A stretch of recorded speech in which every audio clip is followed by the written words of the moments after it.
भाजप आमदार सुरेश धस यांनी बीड जिल्ह्यातील सरपंच संतोष देशमुख यांच्या हत्येचं प्रकरण उचलून धरत जवळपास 3 महिन्यांपासून अधिक काळ मराठवाड्यासह संपूर्ण महाराष्ट्राचं राजकारण तापवलं होतं.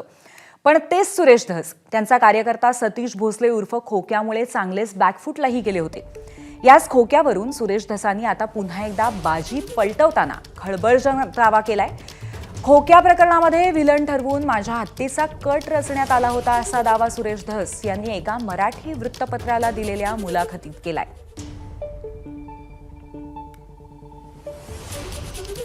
सुरेश धस नक्की यात काय म्हणालेत आपण पाहणार आहोत.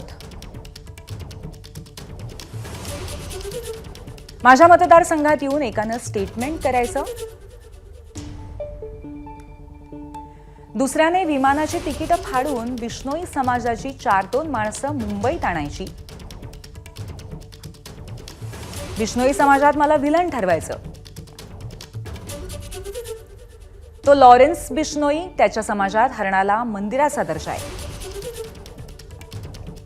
तिथपर्यंत असं नेऊन ठेवायचं की सुरेश धस हरणाचं मांस खातो. म्हणजे काय तुमची मानसिकता? म्हणजे लॉरेन्स बिश्नोईनं माझा खून केला पाहिजे. इतक्या खालच्या दर्जाला जात असाल तर तुमच्या सोबतची दोस्ती काय कामाची असा प्रश्न त्यांनी उपस्थित केलाय. सुरेश धसांनी एका वृत्तपत्राला दिलेल्या मुलाखतीमध्ये अशा पद्धतीचं वक्तव्य केलंय. आणखीन माहिती घेऊया. आपले प्रतिनिधी कृष्णा केंडे आपल्यासोबत आहेत. कृष्णा, एकंदरीतच सुरेश धसांनी ज्या पद्धतीचं वक्तव्य या मुलाखतीत केलंय त्यामुळे एक वेगळाच अँगल या सगळ्या प्रकरणाला मिळालेला दिसतोय. चक्क लॉरेन्स बिश्नोईशी संदर्भ जोडत कुठेतरी त्यांनी दावे केलेले आहेत. अर्थात याचा संदर्भ आहे तो खोक्या आणि वन्य प्राण्यांशी संबंधित मांसाचं जे प्रकरण झालं होतं त्याच्याशी. नक्की कशा पद्धतीने हा सगळा प्रकार त्यांनी या प्रकरणामध्ये दावा केलाय त्यांनी? आपण पाहिलं तर खोक्याला ज्यावेळेस घरावरती छापा या ठिकाणी घालण्यात आलेला होता त्यावेळेस तिथे काही जाळे मिळालेले होते आणि आरोप केला गेला होता की खोक्या हा या ठिकाणी हरण पकडून त्यांची शिकार करतो आणि त्याचं मांस देखील विकतो.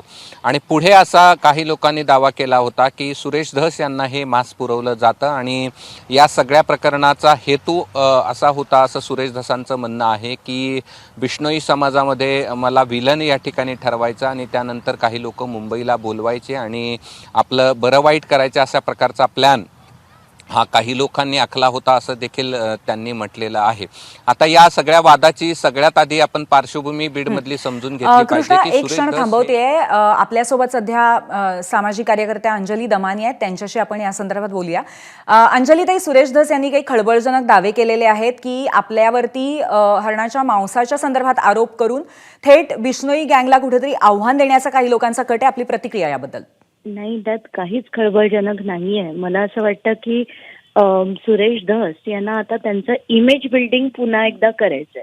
कारण कसं झालं, पहिले 2 महिने ते संतोष देशमुख प्रकरणात अतिशय चांगल्या पद्धतीने पुढे आले आणि त्यानंतर 2दा ते धनंजय मुंडेंना भेटले आणि ते सुद्धा आपल्याला म्हणजे न सांगता कोणालाच न कळवता गुपचूपपणे भेटले आणि ते बावनकुळे बोलले म्हणून आपल्या सगळ्यांना कळलं.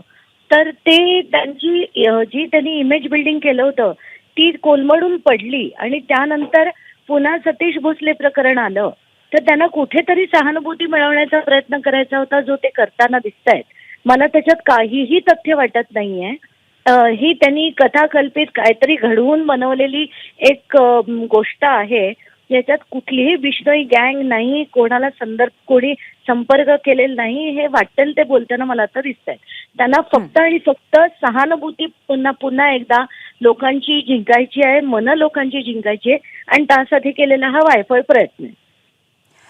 पण अंजलीताई, त्यांनी असंही म्हणलंय की या प्रकरणाच्या मागे कोण आहे हे मला माहिती आहे आणि जर अशा पद्धतीच्या घटना घडणार असतील तर जवळचे लोक काय कामाचे अशा याचं सुद्धा त्यांनी एक वक्तव्य केलेलं आहे. त्याबद्दल काय म्हणाल? नाही, हे सगळं त्यांच्या मनात काही त्यांनी घडवून बोलण्यापुरतं बोलले. आता हे जर खरं असतं तर त्यांनी प्रेस कॉन्फरन्स घेऊन सगळ्या माध्यमांपुढे ते बोलले नसते का? कुठल्या तरी एका माध्यमाशी बोलून आणि मग त्याचा काहीतरी स्टोरी बनवून. मला तर हे सगळ्या कथाकल्पित वाटतात. मला काही त्याच्यात तथ्य वाटत नाहीये. फक्त आणि फक्त सहानुभूती मिळवण्याचा हा एक केलेला वायफळ प्रयत्न. धन्यवाद अंजलीताई, तुम्ही आमच्याशी संवाद साधलात याबद्दल. तर अंजली दमानिया यांनी असं म्हटलेलं आहे की हा सगळा एक पद्धतीने डॅमेज कंट्रोल, इमेज डॅमेज जी झालेली आहे त्या संदर्भामध्ये प्रयत्न आहे. आपण पुन्हा एकदा कृष्णा केंडे यांच्याकडे जाऊया. कृष्णा, अंजली दमानिया काय बोलल्या तेही आपण ऐकलं आणि त्याचबरोबर या सगळ्या प्रकरणाची पार्श्वभूमी आपण सांगत होतात. कृष्णा, या सगळ्या प्रकरणाची पार्श्वभूमी अशी आहे की सुरुवातीपासूनच धस हे या ठिकाणी आक्रमक होते. त्यांनी आक्रमक भूमिका घेतली होती. संतोष देशमुख यांना न्याय देण्यासाठी महाराष्ट्रभर मोर्चे काढले होते, त्यामध्ये सहभागी झालेले होते. यामुळे कुठेतरी साहजिकच वाल्मिक कराडच्या गटाच्या बाजूनं त्यांच्याविषयीची नाराजी निश्चित होती.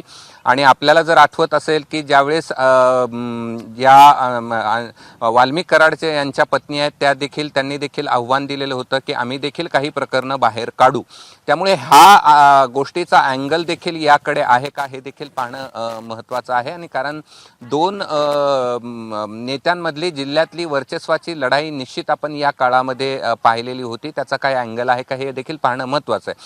मात्र या सगळ्या प्रकरणामध्ये सुरेश धस कायदेशीर काही तक्रार कुणाकडे करणार आहेत का, त्यामधून त्यांच्याकडे काय पुरावे आहेत ते या ठिकाणी पोलिसांना किंवा इतर व्यवस्थेला देणार आहेत का हे देखील पाहणं महत्त्वाचं असेल. मात्र त्यांचा जो आरोप आहे आणि त्यांनी जे म्हटलंय तर ते मात्र अत्यंत गंभीर यासाठी आहे की अशा पद्धतीनं त्यांना अडकवण्याचा प्रयत्न या ठिकाणी काही लोकांकडनं केला गेला होता पूर्वी. धन्यवाद कृष्णा आपण दिलेल्या माहितीबद्दल. तर एकंदरीतच हे आरोप अत्यंत गंभीर आहेत अर्थातच, पण याच्यामध्ये काही कुठल्याही पद्धतीची कायदेशीर कारवाई किंवा कायदेशीर पाऊल आता सुरेश धस उचलतायत का हे बघणं महत्त्वाचं असेल. आणि त्याचबरोबर या सगळ्यामागे राजकीय संदर्भ काय आहेत ते बाहेर येतात का हे सुद्धा कुठेतरी आपल्याला या प्रकरणामध्ये बघावं लागेल. मात्र हे षडयंत्र असल्याचा एक आरोप सुरेश धस यांनी जाहीरपणे केलेला आहे. एबीपी माझा, उघडा डोळे बघा नीट.